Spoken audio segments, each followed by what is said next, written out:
Hello students, कैसे हैं आप सभी। रेगुलर वीडियोस की सीरीज़ में हम स्टार्ट करते हैं सेमीकंडक्टर फिजिक्स, और हम सिर्फ उतना ही पढ़ते हैं जितना एग्ज़ाम ओरिएंटेड है, क्योंकि मेरे पास टाइम सिर्फ उतना ही है। तो आइए हम लोग स्टार्ट करते हैं सेमीकंडक्टर फिजिक्स में।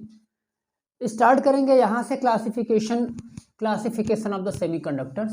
हम यहाँ से स्टार्ट करेंगे किस किस तरीके से हम इसको क्लासीफाई कर सकते हैं, बेसिकली हम उसके बेसिस पे बात करेंगे, ठीक है ना। तो आइए सबसे पहले हम बात करते हैं कि किस किस बेस पे करते हैं। तो नंबर वन हम किसके बेस पे करेंगे? ऑन द बेसिस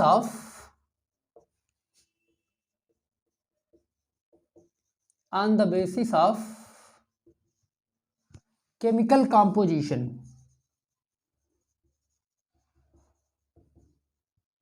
फर्स्ट है on the basis of chemical composition. हम केमिकल कॉम्पोजिशन के बेस पे इसको कैटेगराइज करेंगे, ठीक है ना। On the basis of the chemical compositions there are two categories basically. One is elemental semiconductor. One is on the basis of chemical compositions there are two types of semiconductors. Number A is elemental semiconductor. Elemental semiconductor. Elemental जो semiconductors होंगे उसमें कौन कौन से हैं? ऐसे semiconductors जो element के फॉर्म में हों, मतलब जो एक सिंगल एलिमेंट के हों। जैसे फॉर एग्जांपल अगर हम बात करें तो एग्जांपल में क्या है? Silicon and germanium. बेसिकली ये दोनों जो हैं यूज होते हैं, एक सिलिकॉन है और दूसरा जर्मेनियम है। एलिमेंटल सेमीकंडक्टर्स ये दोनों मोस्ट प्रोबेबली यूज किए जाते हैं, ठीक है ना। सेकंड है कंपाउंड सेमीकंडक्टर। अगर इसकी हम कैटेगरी बी को देखें तो क्या है? Compound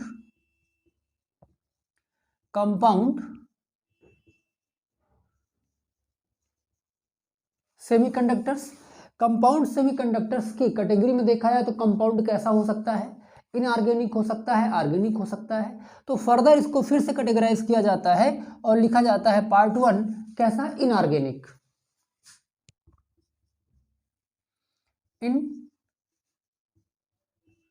inorganic semiconductors.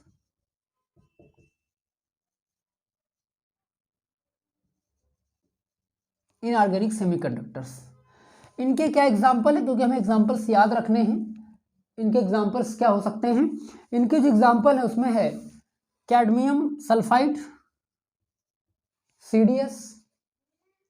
दूसरा है आपके पास गैलियम आर्सेनिक, जो काफी ज्यादा यूज होता है, गैलियम आर्सेनिक। तीसरा है आपके पास कैडमियम सिलेनियम, CDSE, इसका यूज करते हैं। और हमारे पास होता है इंडियम फास्फाइड एक्सेट्रा। जनरली होता क्या है कि cadmium sulphide CDS, gallium arsenic GaAs, cadmium selenium और इंडियम फास्फाइड, हम इनका यूज करते हैं एज ए सेमीकंडक्टर, करेक्ट। जो दूसरे टाइप के हैं वो ऑर्गेनिक है, वो हैं ऑर्गेनिक सेमीकंडक्टर्स।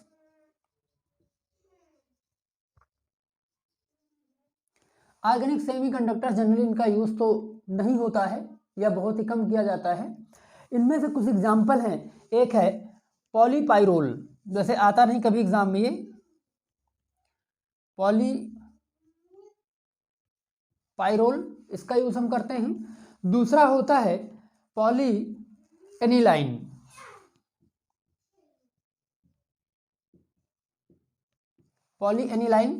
और तीसरा होता है आपके पास पॉलीथियोफीन।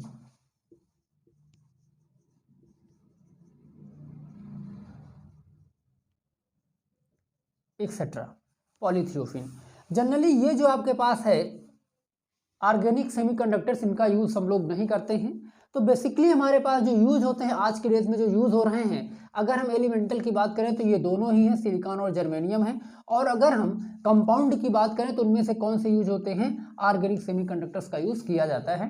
तो ये किस कैटेगरी पे हमने इसको कैटेगराइज किया है, हमने on the basis of chemical composition, कि केमिकली वो सेमीकंडक्टर्स किस तरह के हैं, किससे मिलकर के बने हुए हैं, वो सिंगल हैं यानी एलिमेंटल हैं या फिर कंपाउंड हैं। अगर कंपाउंड भी हैं तो कैसे कंपाउंड हैं, वो ऑर्गेनिक कंपाउंड हैं या फिर इनऑर्गेनिक कंपाउंड हैं। जनरली हमें क्या याद रखना है, हमें इन सबके एग्जांपल से याद रखना है कि ऑर्गेनिक सेमीकंडक्टर के एग्जांपल क्या क्या है और एलिमेंटल सेमीकंडक्टर के एग्जांपल से क्या है। जनरली ये दो तो याद ही रहते हैं, ठीक है ना। इतनी बात हमने कर लिया है। तो प्रेजेंट सिनेरियो जो है, जो प्रेजेंट डेज हैं, उनमें हम किनका यूज करते हैं, उनमें एलिमेंटल और कंपाउंड सेमीकंडक्टर यानी कंपाउंड इनऑर्गेनिक सेमीकंडक्टर्स का हम यूज करते हैं। करेक्ट। जो सेकंड हमारे पास है, सेकंड किस बेसिस पे हम करते हैं, जो सेकंड हम यूज करेंगे वो किस बेसिस पे करते हैं कि ये जो इसमें चार्ज कैरियर हैं उनका नेचर कैसा है और उनका सोर्स कैसा है। तो सेकंड जो हमारे पास आएगा, जो सेकंड हम टाइप निकालेंगे, सेकंड क्लासिफिकेशन निकालेंगे on the basis of the source, on the basis of the source and nature of charge carriers.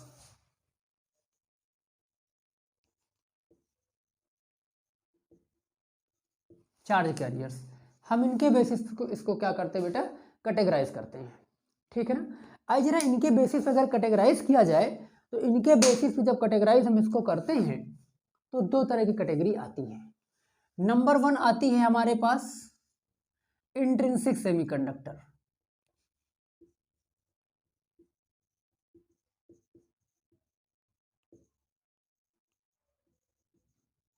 Intrinsic semiconductors. और दूसरे होते हैं, जो दूसरे टाइप के हैं, वो हैं एक्सट्रिंसिक सेमीकंडक्टर्स।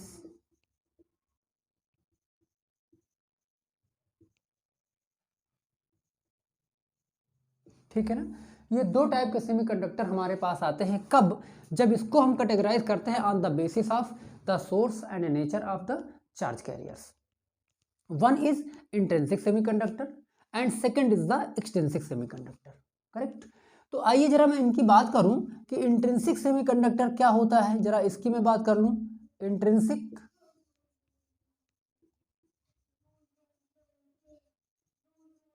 इंट्रिंसिक सेमीकंडक्टर्स क्या होते हैं, जनरली ऐसे सेमीकंडक्टर जो प्योर फॉर्म में पाए जाते हैं, ठीक है ना। ऐसे सेमीकंडक्टर्स प्योर सेमीकंडक्टर्स होंगे, ठीक है। इनको हम क्या कहेंगे, इंट्रिंसिक सेमीकंडक्टर कहेंगे।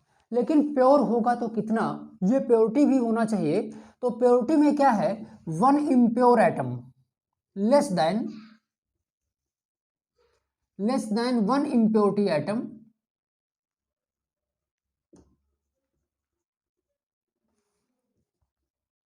in 10 to the power 10 in 10 to the power 10 part, ठीक है। ये इम्प्योरिटी है कि 10 की पावर 10 अगर पार्ट है तो उसमें से एक पार्ट जो होना चाहिए यानी जो वन एटम होना चाहिए वो क्या होना चाहिए, इम्प्योरिटी का। अगर इतना है इम्प्योर तो हम उसको किस फॉर्म में ले आते हैं, प्योर फॉर्म में। तो मैं ऐसा कह सकता हूं कि प्योर सेमीकंडक्टर्स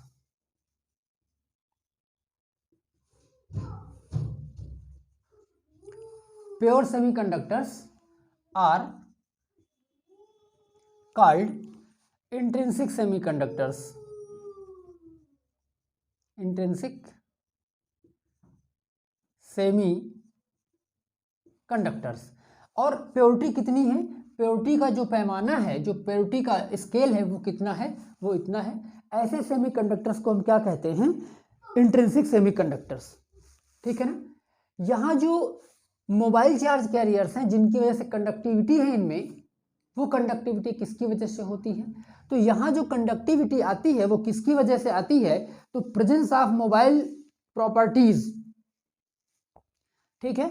यहाँ जो मोबाइल चार्ज कैरियर होंगे जिनकी वजह से चार्ज फ्लो करेगा, करंट फ्लो करेगा, तो mobile charge carriers are electrons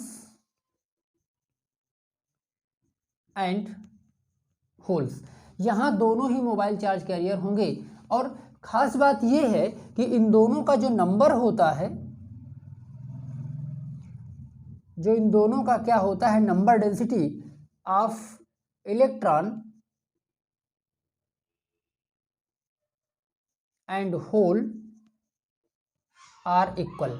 ये क्या होते हैं, इक्वल होते हैं। अब बात आती है कि ये दोनों जो इक्वल हैं ये प्रोड्यूस कैसे होते हैं। तो यहां पे इन दोनों का जो प्रोडक्शन होता है due to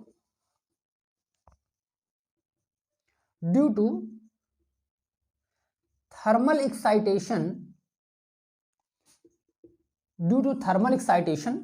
electrons and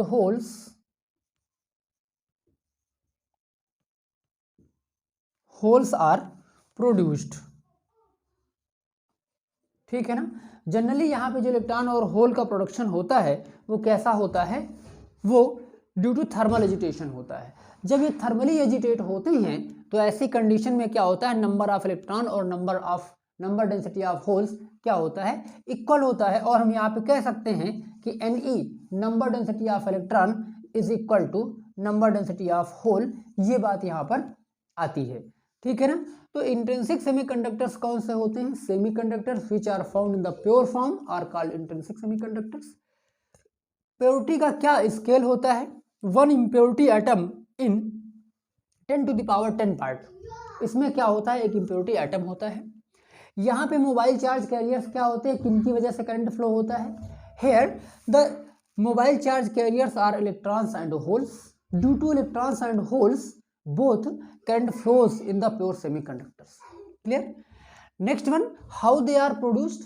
They are produced due to thermal agitation, due to thermal excitation, and due to thermal excitation when the number density of electrons holes are found, this is equal, number density of electron is equal to number density of hole. तो इतनी बात, simple सी बात किसके format में आ जाती है हमारे पास, ये आती है इंट्रिंसिक सेमी कंडक्टर्स के लिए। अब बात यहाँ पे आती है कि जो इलेक्ट्रॉन है इसके बारे में तो हम सभी जानते हैं कि ये क्या होता है, इस पे चार्ज माइनस होता है। लेकिन जो होल होता है इस पर चार्ज कितना होता है, इस पर चार्ज प्लस ई, यानी प्रोटॉन के चार्ज के इक्वल चार्ज इस पर होता है। तो इतनी सी बात हमने समझ लिया। तो अगर बात हम ये करें कि किसी इंट्रिंसिक सेमीकंडक्टर में चार्ज कितना होता है, तो यहाँ पे चार्ज किसकी वजह से होता है, तो due to electron and due to hole. इसकी वजह से क्या होता है, पॉजिटिव और निगेटिव चार्ज फ्लो होते हैं, और उनकी वजह से क्या होता है, करंट फ्लो करता है। तो जो यहाँ टोटल करंट फ्लो करेगा किसी इंट्रिंसिक सेमीकंडक्टर में, this is equally shared by the number density of electron and number density of holes. Correct. Next बात आती है एक्सट्रिंसिक सेमीकंडक्टर की। एक्सट्रिंसिक सेमीकंडक्टर्स क्या होते हैं,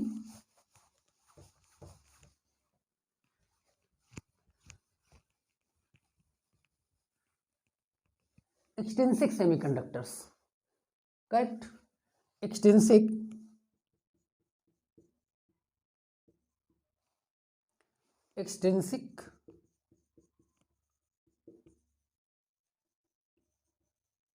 सेमीकंडक्टर्स। एक्सट्रिंसिक सेमीकंडक्टर्स मीन्स जो सेमीकंडक्टर प्योर नहीं है, जो इम्प्योर हैं, उनको हम क्या कहेंगे, एक्सट्रिंसिक सेमीकंडक्टर। लेकिन इतना ही कह देना कि जो इम्प्योर हैं वो एक्सट्रिंसिक हैं, इट इज नॉट सफिशिएंट। ठीक है ना। तो एग्जैक्ट डेफिनेशन इनकी क्या होती है, the semiconductor obtained,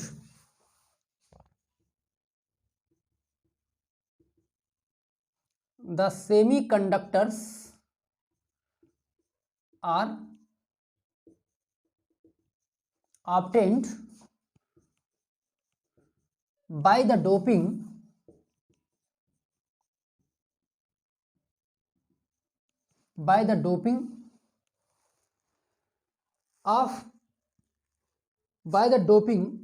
the pure semiconductor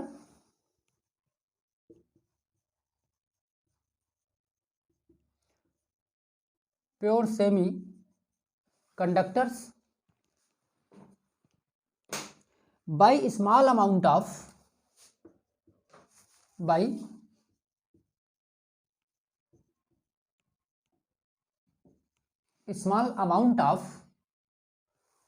small amount of specific impurity,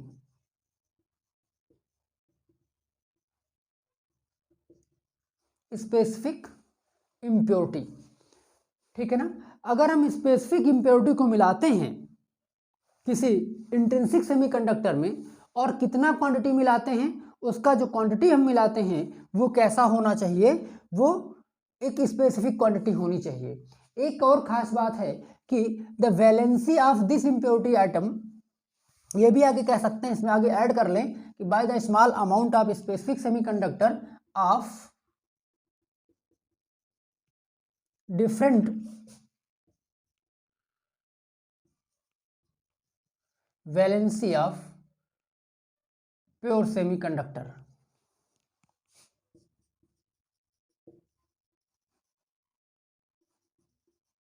pure semiconductor, इनकी जो वैलेंसी होनी चाहिए कि इसकी, ये जो small amount of specific impurity आप ऐड करते हैं, इसकी जो वैलेंसी होनी चाहिए that is different from the pure semiconductor, इसका एक स्पेसिफिक अमाउंट होना चाहिए। और वही स्पेसिफिक अमाउंट क्या होता है, इसको हम डोप्ड करते हैं या इनको क्या करते हैं, ऐड करते हैं। तो by doping of the pure semiconductor by the small amount of specific semiconductor having the different valency is added to the pure semiconductor, by adding we found the intrinsic semiconductor। इसको हम add करते हैं, add करने मतलब उसमें मिलाते हैं, और मिलाने के बाद हमें क्या मिलता है, एक्सट्रिंसिक सेमीकंडक्टर हमें मिल जाता है, ठीक है ना। डोपिंग से होता क्या है, अब बात आती है कि डोपिंग से क्या होता है। तो ड्यू टू डोपिंग, या कह दिया जाए कि डोपिंग चेंजेस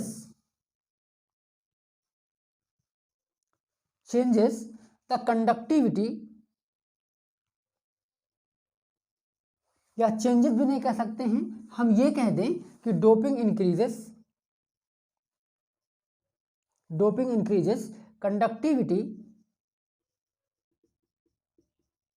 कंडक्टिविटी ड्रास्टिकली।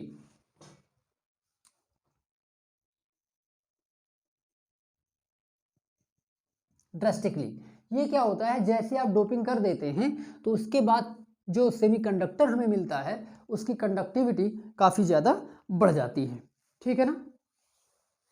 यहां पे एक खास बात होती है कि यहां जो कंडक्टिविटी होती है, जो करंट का फ्लो होता है, किसकी वजह से होता है, तो current flows in this type of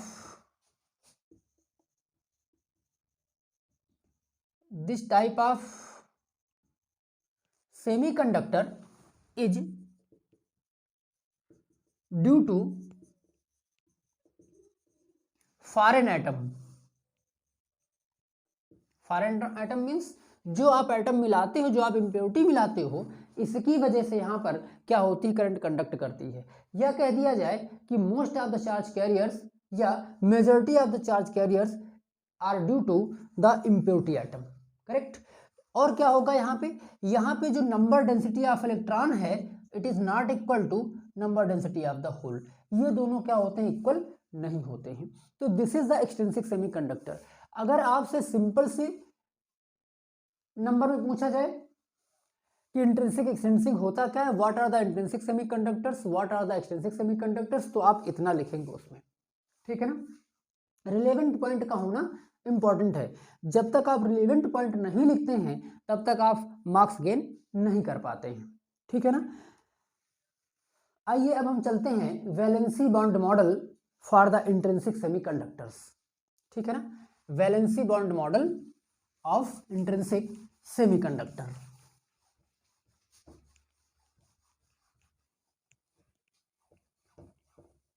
valency bond model of intrinsic semiconductors.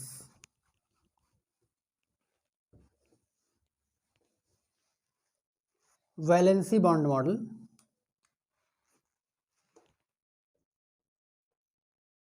Valency bond model of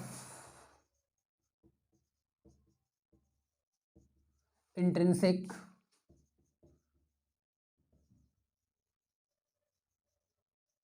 semiconductors.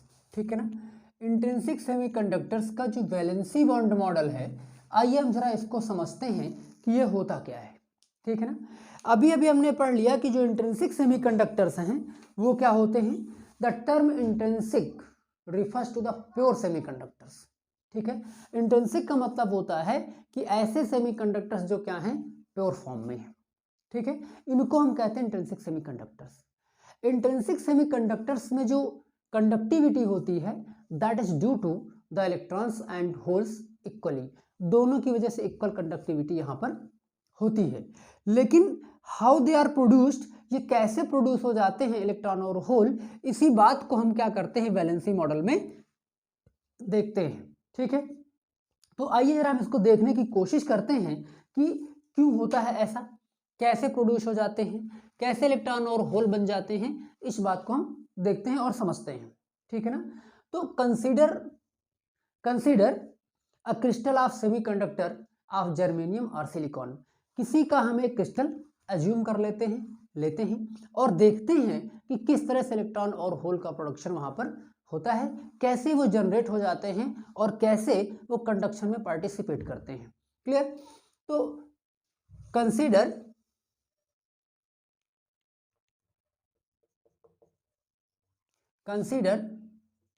A semiconductor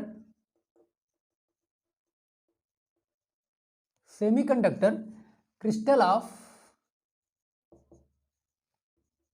germanium और सिलिकॉन। ठीक है ना, इसको हम कंसीडर कर लेते हैं, जर्मेनियम और सिलिकॉन। तो आइए क्रिस्टल हम लेते हैं। हमने लिया जर्मेनियम का एक सैंपल लिया है, ये है जर्मेनियम। क्योंकि जर्मेनियम जो होता है वो फोर्थ ग्रुप में आता है, उसके वैलेंस इलेक्ट्रॉन कितने होते हैं, 4 होते हैं। 4 इलेक्ट्रॉन होंगे। अगर 4 इलेक्ट्रॉन इसमें वैलेंसी इलेक्ट्रॉन होते हैं तो एक बात हमें ये पता है कि कभी भी ये अपने इलेक्ट्रॉन को डोनेट नहीं करेगा। तो करेगा क्या कि यहाँ पे जितने भी जर्मेनियम होंगे, क्योंकि जर्मेनियम का क्रिस्टल है तो कई यहाँ पे जर्मेनियम के एटम होंगे, large number of germanium atoms होंगे। ये सभी जो जर्मेनियम एटम होंगे वो किस तरह से कनेक्ट होंगे, जरा इस बात को देख लिया जाए। तो जर्मेनियम इनके 4 इलेक्ट्रॉन होंगे। हमने कह दिया फिर जर्मेनियम और जर्मेनियम, कितने इलेक्ट्रॉन इसमें हैं, 4।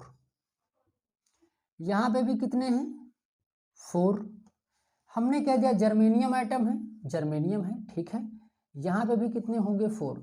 लाइकवाइज अगर मैं इस तरह के क्रिस्टल को बनाऊं तो चारों तरफ कितने होंगे, एक एक जर्मेनियम एटम यहाँ पर आपको देखने को मिलेगा। ठीक है ना, जर्मेनियम एटम एक एक आपको देखने को मिलता है, करेक्ट। ये सभी जो जर्मेनियम एटम है ये कैसे कनेक्ट होते हैं, जनरली ये सभी कोवैलेंट बॉन्ड के थ्रू क्या होते हैं, कनेक्ट होते हैं लाइक दिस। ठीक है ना, ये इसके साथ कोवैलेंट बॉन्ड से कनेक्ट होगा ऐसे, ये इसके साथ कोवैलेंट बॉन्ड से जुड़ा हुआ होगा ऐसे, ये इसके साथ कोवैलेंट बॉन्ड से जुड़ा हुआ होगा ऐसे। इस तरह से करके ये जितने भी इसके आउटर सेल के यानी कह दिया जाए जो वैलेंसी इलेक्ट्रॉन हैं ये इस तरीके से जुड़े हुए होते हैं, कैसे, बाय द कोवैलेंट बॉन्ड। ठीक है ना, हमने इन सबको कोवैलेंट बॉन्ड से क्या कर दिया, कनेक्ट कर दिया है। देखिए ये सभी कैसे बाउंड हैं, ये सभी बाउंड हैं कोवैलेंट बॉन्ड के थ्रू। हमने इसको क्या किया, कोवैलेंट बॉन्ड के थ्रू इसको ये मैंने क्रिस्टल स्ट्रक्चर बना करके रेडी कर दिया है। लाइकवाइज ये भी ऐसे ही होगा, लाइकवाइज ये भी ऐसे ही होगा, लाइकवाइज ये भी ऐसे होगा। ये बेटा सभी ऐसे होंगे जो दूसरे यानी नेक्स्ट जर्मेनियम एटम के साथ क्या होंगे, कोवैलेंट बॉन्ड से कनेक्ट होंगे लाइक दिस। हम इस तरह से इनको बना लेते हैं। ठीक है ना, ये स्ट्रक्चर हमने इसका बना दिया है। ठीक है, ये हमने बना करके रेडी कर दिया। जब ये चार जब इसके चारों इलेक्ट्रॉन क्या हैं, 4 कोवैलेंट बॉन्ड से जुड़े हुए होते हैं तो स्ट्रक्चर कैसा होता है, इनका टेट्राहेड्रल स्ट्रक्चर होता है। ठीक है, ये डायमंड लाइक स्ट्रक्चर कहा जाता है। जो टेट्राहेड्रल होता है ये डायमंड लाइक स्ट्रक्चर कहा जाता है। अब एक बात यहाँ पर आती है कि यहाँ पे जो ये इलेक्ट्रॉन है जो कोवेलेंट बॉन्ड से जुड़े हुए होते हैं, ये क्या करते हैं, जनरली ये एक दूसरे से जुड़े हुए होते हैं, तो ये क्या करते हैं, हमेशा ही वाइब्रेट करते रहते हैं, ठीक है ना, दे आर वाइब्रेटेड, ये हमेशा ही वाइब्रेट क्या करते हैं। और बैक एंड फोर्स कैसे वाइब्रेट करेंगे, ये इस बॉन्ड में अपनी जगह से बैक एंड फोर्स क्या करेंगे, ऐसे ऐसे ऐसे ऐसे ऐसे से वाइब्रेट करते हैं। तो electrons which are shared by the covalent bond they are oscillates between their bonds, ठीक है, अपने ही बॉन्ड में क्या करते हैं, ये ऑक्सीलेट किया करते हैं। तो जितने भी नेबरिंग जर्मेनियम एटम होंगे इन सभी के इलेक्ट्रॉन क्या करते हैं, ये सभी वाइब्रेट किया करते हैं, लेकिन ये सभी उस वाइब्रेशन में ब्रेक होकर के बाहर नहीं निकलते हैं, ठीक है ना। तो यहां तक तो बात हमको ये समझ में आई कि एट लोवेस्ट टेम्परेचर, ये कब होता है कि at low temperature, at low temperature electrons या covalent electron, covalent electrons are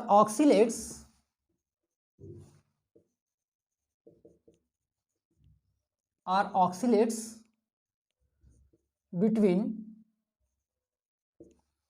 the germanium atoms, ये इसमें क्या करते हैं, ऑक्सीलेट करते हैं, कब, एट लो टेम्परेचर। यहां तक तो बात सही है। अभी तक कोई भी इलेक्ट्रॉन यहां पर क्या है, फ्री नहीं है, not neither a single electron is free in this crystal structure. तो फिर क्या होगा, as the temperature increases, as the temperature increases, जैसे ही टेम्परेचर इसका इंक्रीज होता है, फिर क्या होता है, as the temperature increases these electron obtain some energy from the temperature. It means the electrons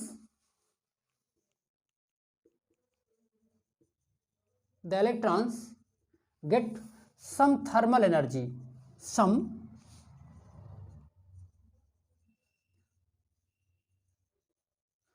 thermal energy, और जैसे इनको थर्मल एनर्जी मिलती है इनका ऑक्सीलेशन क्या होता है, इंक्रीज करता है।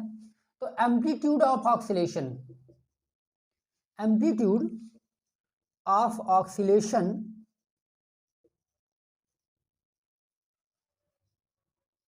increases and covalent bond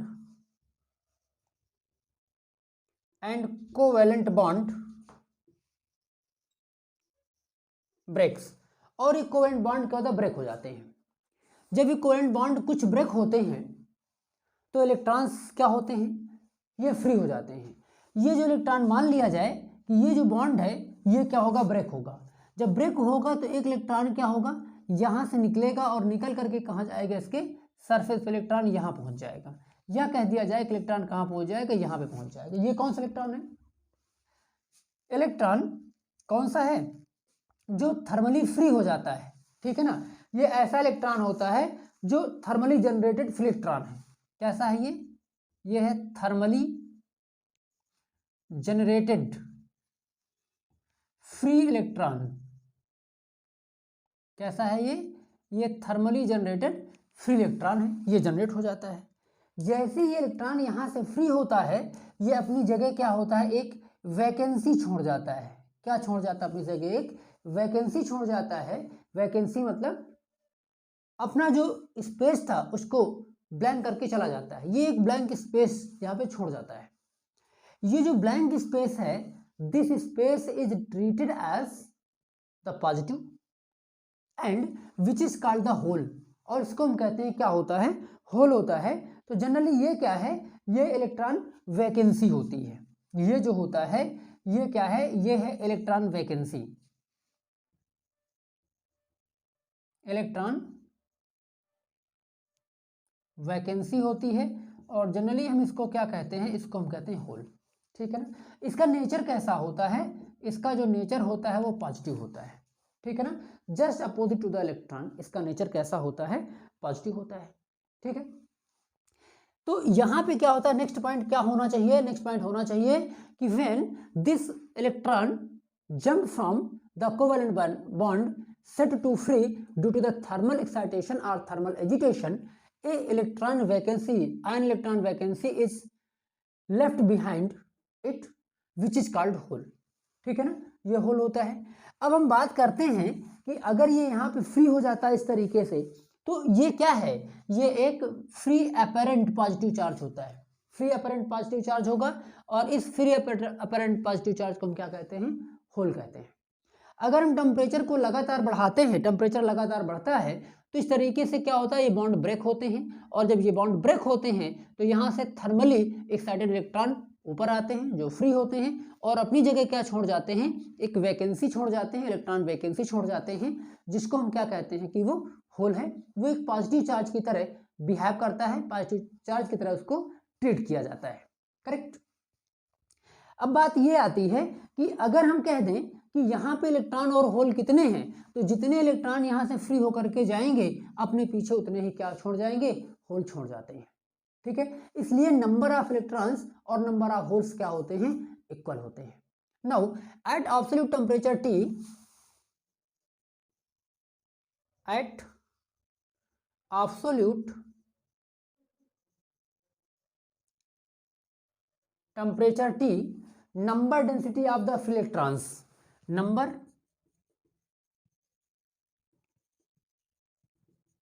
density of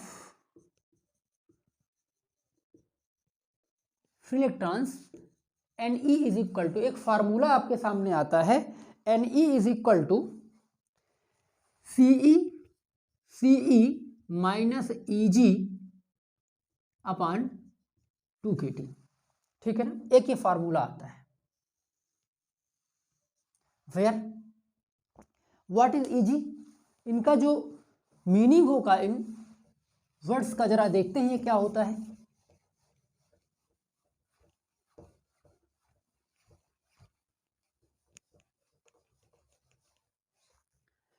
where Eg क्या होता है, अगर हम Eg की बात करेंगे तो ये होता है आयोनाइजेशन एनर्जी,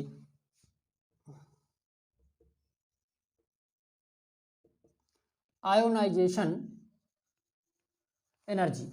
आयोनाइजेशन एनर्जी क्या होती है, it is energy required to break the bond to set the electron free due to the thermal excitation, ठीक है।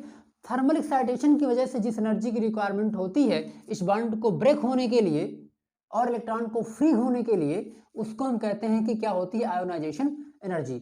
जैसे ही यहाँ से एक इलेक्ट्रॉन निकल करके बाहर जाता है, इसका ये जो जर्मेनियम एटम होगा ये जर्मेनियम आयन में कन्वर्ट हो जाता है। तो ऐसा भी कह सकते हैं कि किसी जर्मेनियम एटम को आयन में कन्वर्ट करने के लिए जिस एनर्जी की रिक्वायरमेंट होती है it is called ionisation energy, ठीक है ना। यहाँ पे जो T है वो क्या है, T is equal to absolute temperature, absolute temperature है। तीसरी बात आती है Kb क्या होता है यहाँ पर, Kb is equal to Boltzmann's constant. C क्या है, ये एक क्या है, ये एक कांस्टेंट है, ठीक है ना, ये हमने देख लिया। Ne क्या है, number density of the free electrons at temperature, at absolute temperature T। तो इस फार्मूले को जब आप देखेंगे किसको, Ne is equal to C e की power minus Eg upon 2kT, तो यहां से आपको मिलेगा कि on increasing the temperature, on increasing the temperature Ne यानी number density of electron increases. ये क्या होते हैं, इंक्रीज करते हैं। When number density of electron increases conductivity increases, conductivity increases. यहाँ पे जितने इलेक्ट्रॉन फ्री होंगे उतने ही होल भी बनेंगे, इसलिए हम कह सकते हैं या कहेंगे कि Ne is equal to NH, number density of holes is equal to number density of electron. और यहाँ पे आता है इंट्रिंसिक चार्ज कैरियर कंसंट्रेशन। एक बात और यहाँ पे निकल करके आती है, इंट्रिंसिक चार्ज कैरियर कंसंट्रेशन, इसको हम लिखते हैं NI से, तो ये हो जाएगा Ne is equal to NH is equal to NI। ठीक है ना। तो एक बात ये यहाँ पर है जो हमें पता होनी चाहिए कि Ne is equal to NH is equal to NI, इतनी बात हम यहाँ से जान लेते हैं। आइए जरा फिर हम बात करते हैं कि holes are positive charge carriers. How do holes act the positive charge carrier, holes कैसे पॉजिटिव चार्ज कैरियर की तरह बिहेव करते हैं, जरा इस बात को समझ लिया जाए।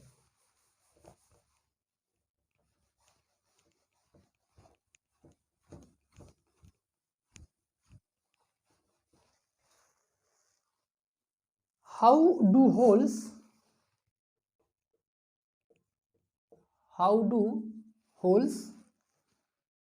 act as positive charge carriers, act as positive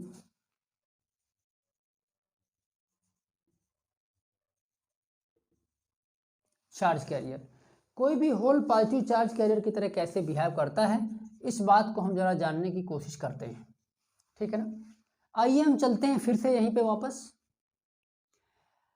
समझने की कोशिश करें कि यहाँ पे क्या था, एक इलेक्ट्रॉन फ्री हुआ था ड्यू टू थर्मल एक्साइटेशन। ये इलेक्ट्रॉन फ्री होकर के कहाँ पे पहुंचा था, यहाँ पे, जिसको हम कहते हैं थर्मली जनरेटेड फ्री इलेक्ट्रॉन। ठीक है ना। अपने पीछे क्या छोड़ जाता है, एक वैकेंसी, एक इलेक्ट्रॉन वैकेंसी छोड़ जाता है, जो एक अपरेंट पॉजिटिव चार्ज होता है। ये पॉजिटिव चार्ज की तरह बिहेव करेगा और इसको हम क्या कह लेते हैं, होल होता है। ठीक है ना। अगर अब यहाँ पे दूसरा बॉन्ड ब्रेक होता है, अगर यहाँ पे अब दूसरा बॉन्ड ब्रेक होता है, तो ब्रेक होने के बाद सीधे यहाँ ना जा करके कहाँ पे जाता है, ये यहाँ से निकलेगा और निकल करके इस कैविटी पर पहुंचेगा, क्योंकि जब इलेक्ट्रॉन वहां से निकलेगा तो पहले वो कहाँ अट्रैक्ट किया जाएगा, पॉजिटिव एरिया पे अट्रैक्ट किया जाएगा। तो पॉजिटिव इसके सामने क्या है, एक होल है, ये इलेक्ट्रॉन पहुंच करके इसको फिलअप करेगा और अपनी जगह एक दूसरी कैविटी छोड़ जाएगा। ठीक है। तो पता ये चला, आपको देखने से क्या लगता है कि इलेक्ट्रॉन जो यहाँ था वो यहाँ जाता है, लेकिन होल जो पहले यहाँ था वो कहाँ आ जाएगा, यहाँ पे आ जाएगा। इट मीन्स कि होल पहले यहाँ पे था और अब होल कहाँ आ जाता है, यहाँ पर आ जाता है। इट मीन्स एक स्पेस यानी एक एटम से दूसरे एटम पे क्या हो जाता है, जर्मेनियम के ये शिफ्ट हो जाता है। तो इसका मतलब यह है कि अपेरेंटली अभी तक ये यहाँ था और अब यहाँ आ जाता है। इट मीन्स कि there is the movement in the holes, holes में भी क्या होता है, एक मूवमेंट होता है, और इसको हम अपरेंट चार्ज मान लेते हैं कि एक अपरेंट चार्ज होता है, एक अपरेंट चार्ज ऑफ फ्लो होता है। ठीक है ना। तो यहाँ पे हम कहते हैं कि जो होल्स होते हैं वो कैसे क्रिएट होते हैं, वो वन बाय वन कोई एक बॉन्ड ब्रेक होगा, उसका नेबरिंग जो होल होगा इलेक्ट्रॉन वहां पे पहुंचेगा, अपने पीछे कैविटी छोड़ जाएगा, और इस तरीके से होल का क्या होता है, होल का मूवमेंट आपको दिखाई पड़ता है। ठीक है ना। इतनी बात हमने यहाँ पे समझ लिया है।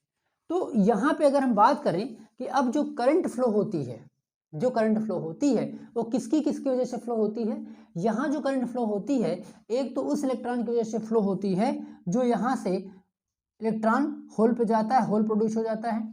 अगला ब्रेक होगा, ये यहाँ पर आएगा, इसी जगह एक होल फिर से क्रिएट हो जाएगा। एक तो करंट इसकी वजह से फ्लो करता है, जो होल होता है इसकी वजह से फ्लो करेगा क्योंकि ये भी उसी तरीके से क्रिएट हो रहा है। दूसरा किसकी वजह से फ्लो हो रहा है, दूसरा यहाँ जो थर्मली जनरेटेड इलेक्ट्रॉन जो फ्री इलेक्ट्रॉन है इनकी वजह से फ्लो हो रहा।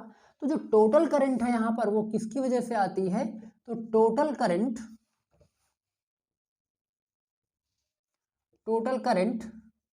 इन द इंट्रिंसिक सेमीकंडक्टर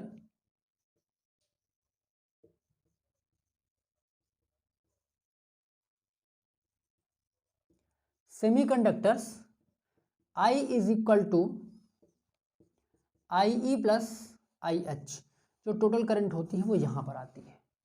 ठीक है ना। तो this is the intrinsic semiconductor, there classification of semiconductor, intrinsic and extrinsic semiconductors, valency band model of intrinsic semiconductor, and how the holes are created in the intrinsic semiconductor। हमने इतनी बात अभी तक क्या किया है, पढ़ लिया है। ठीक है ना। अब हम बात करते हैं कि अब हम क्या स्टार्ट करेंगे। अब हम स्टार्ट करेंगे वही चीज़ें जो हमारे एग्जाम में आती हैं। तो अब हम पढ़ेंगे अगली नेक्स्ट क्लास में P type and N type semiconductors. ठीक है ना।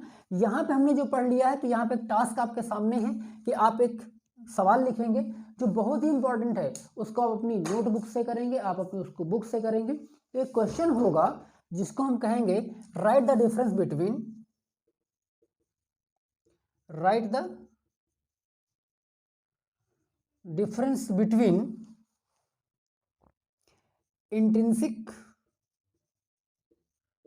intrinsic semiconductor and extrinsic semiconductors. ठीक है, इंट्रिंसिक और एक्सट्रिंसिक में आपको डिफरेंस लिखना है। कितने डिफरेंस लिखिए आप? 3 डिफरेंस लिखिए, क्योंकि अधिकतम जो वेटेज होता है इसका वो कितना होता है बेटा? 3 मार्क्स इसका वेटेज मैक्सिमम होता है। 3 मार्क्स इसका क्या होता है? वेटेज होता है मैक्सिमम। तो आप जब इसमें 3 पॉइंट लिखोगे 1 1 2 2 3 3, तो इसका 1/2, इसका 1/2 1 हो जाता है, इसका भी 1/2, इसका भी 1/2 1 हो जाता है, इसका भी 1/2, इसका भी 1/2 1 हो जाता है। टोटल मिला के कितना हो जाएगा? 3 नंबर यहाँ पर हो जाते हैं। इनमें से अगर एक भी पॉइंट आपके गलत है तो नंबर 1/2 यहाँ पे कैंसिल हो जाता है। तो इसका आप ध्यान रखेंगे, इस तरीके से हम इसको लिखें कि ये 3 पॉइंट होने चाहिए, और तीनों ही पॉइंट कैसे होने चाहिए? एग्जैक्ट होने चाहिए।